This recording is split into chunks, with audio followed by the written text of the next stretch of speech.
New Hampshire on the east coast of the USA. If you want to get involved in the demolition business here, you have to play by very specific rules. The procedure is like an auction. The difference is that only the lowest price wins. Lee Darnley has been in the business for 20 years. He calculates every job with the tightest margin. The pattern is always the same. Lee gets a picture of the object, estimates the amount of work, and his wife Rita sends out the tender. If Lee wins the contract, he gets to keep everything he finds in the house. There's about $300 right there in this, in the furnace itself. And sometimes there are real treasures. It's worth $42,000. Start at Darnley Demolition, 6 in the morning every day. 20 years ago, Lee had only one excavator. Now he has almost 40 vehicles in his fleet. Lee gives us a short briefing on which vehicles have to go to which construction site. And then our demolition professional is on his way. The company boss covers more than 200 miles today. His team's area of operation is almost as big as Great Britain. The first destination on Lee's tour, a bank wants to demolish a detached house. For $8,000, he's been awarded the contract. A loss-making deal if Lee doesn't find anything valuable. Lee now gets to see the inside of the house for the first time. Man, there's, I don't know, a few things here. But nothing much of value. The first room is one big disappointment. So I know that the owner has had the asbestos taken out, if there was any. I don't even know what was here. But that means the guys have been in here working and they probably did a little picking themselves. Lee searches every nook, cranny and crate, but there are no treasures to be found. Sometimes you win, sometimes you lose. But we can look down cellar too. Cellars can be a real goldmine. Maybe treasure hunter Lee will land a big hit down here. Cobwebs are a good sign. There's probably been no one down here since the house was empty. And Lee finds something right away too. Oh, here's a present. Should we open it? Let's see what we got. Merry Christmas. The owners were evicted. After that, everything happens very quickly and real treasures are often left behind. What did we get? I'm not sure. And that's exactly why Lee likes his job. Every day is like Christmas. I love presents. Jewelry, perfume, expensive china. What's inside the package? Nothing.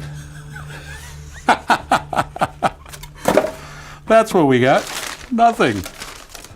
That's funny. Somebody was going to give him a present with nothing in it. I love it. Merry Christmas. Trash. That's all Lee has found in the cellar so far. Even if he doesn't factor it in, the odd treasure will, of course, boost his profit margin. Well, I do see one thing that's worth a couple of dollars. And see that's a brand new furnace. That's a hot air furnace that feeds the rest of the house, and that's new. And this hot water tank here, there's about $300 right there in this, in the furnace itself. And then over here is the hot water tank. That's new, that's about $100. And there's the oil tank. And the oil tank has, oh, let's see. It's got about this much oil in it, so that's good. We salvage all the oil and reuse it, and that. So there's close to $1,000 right there. So that's a good thing. That's worth coming down in the basement for. They weren't exactly real treasures, but Lee is still pleased with the haul. Everything that we found downstairs, probably $1,500 in this house, even though it looks like crap. Today, owners rarely leave real valuables in their homes. Until a few years ago, it was quite different. Exclusive finds, or things that he simply likes, Lee collects. He even has his own shed to accommodate them, and it's quite impressive to see what Lee has found. Motorboats, antique records, cult bikes from the 1970s, the dentist's chair in which JFK was treated, and This is one of 3 watches that were in the safe. It's a Breitling. It's a anniversary type.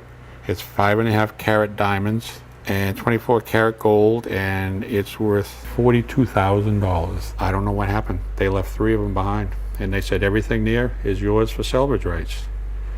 I don't know if they really knew they left this, but $42,000. And then there's 2 more watches. Success or failure, there's only one decisive factor in Lee's business. Usually it's the price, so I always try and give my best up front. There's also other people that I'll give a price to, and they'll go to my competitors and say, okay, Danley is at this much, can you do it for 20 or 30% lower? And they'll go, yeah. Now they're not making any money because our profit margin is not that large. Lee also has to make a tight calculation for this object, a state-run liquor store, and the state never gives anything away. I don't anticipate any salvage here because what happens with the state is they'll come in, they'll clean everything out. Altogether, Lee is to demolish 6 buildings. Photos help to estimate the costs better. The demolition professional estimates about 7 weeks of work. A good deal for Lee. Together with his wife Rita, he prepares the offer for the liquor store. There's not much time left because in a fortnight, the excavators are supposed to start tearing everything down. Because I know they're in a hurry to get it, and I'd really like to win this one. And the competition is fierce. More and more fortune seekers are looking for a quick buck in the demolition business.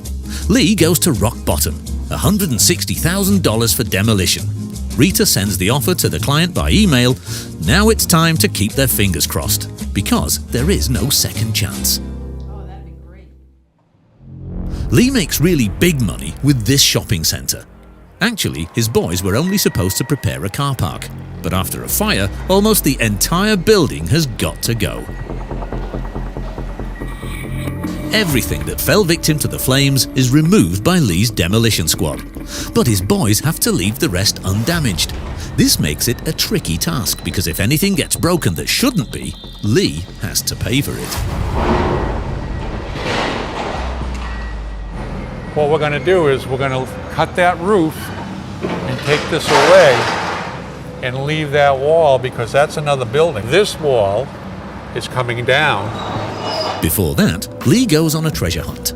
But what survived the flames has been destroyed by the firefighters' water. But Lee has an eye for the hidden treasures. So now it's our turn to come in. The insurance company has already paid the tenant, and all the rest is ours to sell. So what I do is I look around and I say, okay, this is good, this is better. Oh, I like that right there. That right there is very nice. I can't believe they left that behind. That's very, very nice. Not a lot of miles on it. I could probably easily get $300, $350 American dollars for that. So let's go. $30 for that maybe if I can clean it up with a steam cleaner. There's $100 right there just for that. These tires, there's another $200. So there's $600 right there just for that. Now the vacuum cleaner, and there's $35, and this is $200 a section. That's $100 just for that bench. There's $25 and there's $10. So when you add up everything in here, it's crazy what people leave behind. And we're the ones that make out on it. Lee sells everything that can be used in any way at all to his regular customers on Craigslist, an online platform for classified ads, or it ends up in his own workshop. The rest is taken apart by the excavator driver Kip so that it can be recycled later. That's right, take that, you son of a bitch. Only when the rubbish has been cleared away does the demolition begin. And Kip only needs his digger for that too. Alright, now. There's very little the guys at Danley Demolition won't raise to the ground. Steel, wood, concrete, all no problem.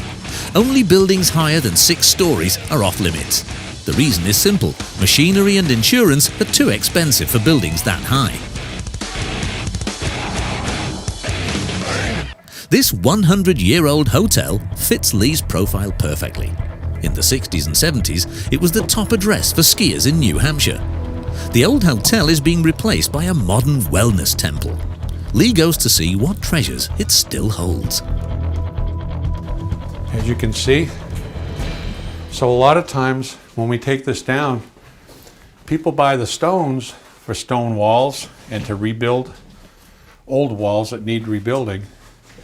So between the stones down here and this is good. This is all copper. Jackpot! $8 a kilo, and the hotel's full of copper pipes. Now I do have a gentleman that wants these, and these are the beams that still have the bark on them, the old beams from the original house. He wants them to decorate a restaurant. The hotel not only conceals treasures, but also a dark past. At least 4 people have died here. That's why superstitious Lee has hired a witch to drive away the ghosts. I believe in it. Not all homes, not all buildings, but there's some that you walk into and the hair on the back of your neck stands up and you go, I'm not alone. Even though I'm walking around alone, I'm not alone. So what she did for us was a huge favor to all of us for this area. Now that the souls have found their peace, Lee is also no longer afraid of any spirits haunting him. Now he can concentrate fully on squeezing every last cent out of the hotel. Even these old boards we take off, they're beautiful, and end up reselling them. These are all hardwood chairs, and they look, they look like junk, but a lot of people love to restore them. Still pretty much in tune, so I think somebody would love to have it. And instead of just trashing it, we'll send it out. Lee thinks he can make $8,000 from the hotel.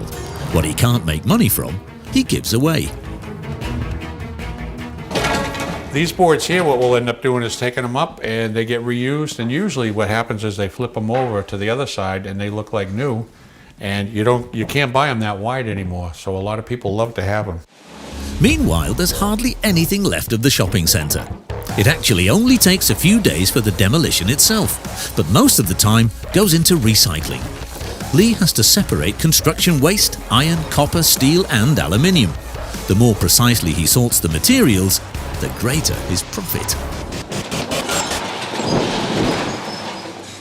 Kip is still taking the building down, and he's kind of getting it all ready for Jim.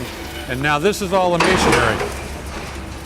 This is all clean masonry, and we crush it all up, and we can use it for road base, parking lot base.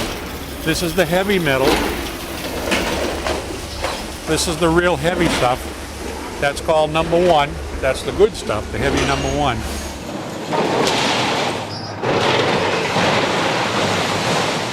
That's what I'm talking, okay? What might look like wild hammering with an excavator is systematic. Kip knows exactly how the building is constructed. Nobody messes with it. And that's the only way to demolish it quickly and safely.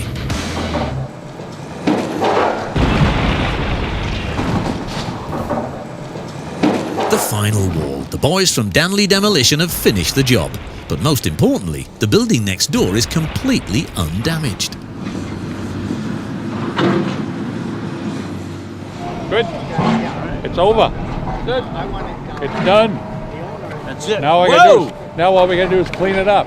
Nope, we're all set. The hard part's down. Nice job, Kipper. That's right, we're a team, that's right. That's right.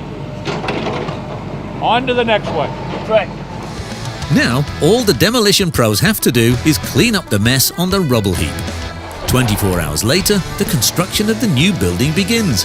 For Lee, the shopping centre was an absolute goldmine. People who use their brains like he does can even make a whole lot of money with what looks like rubbish.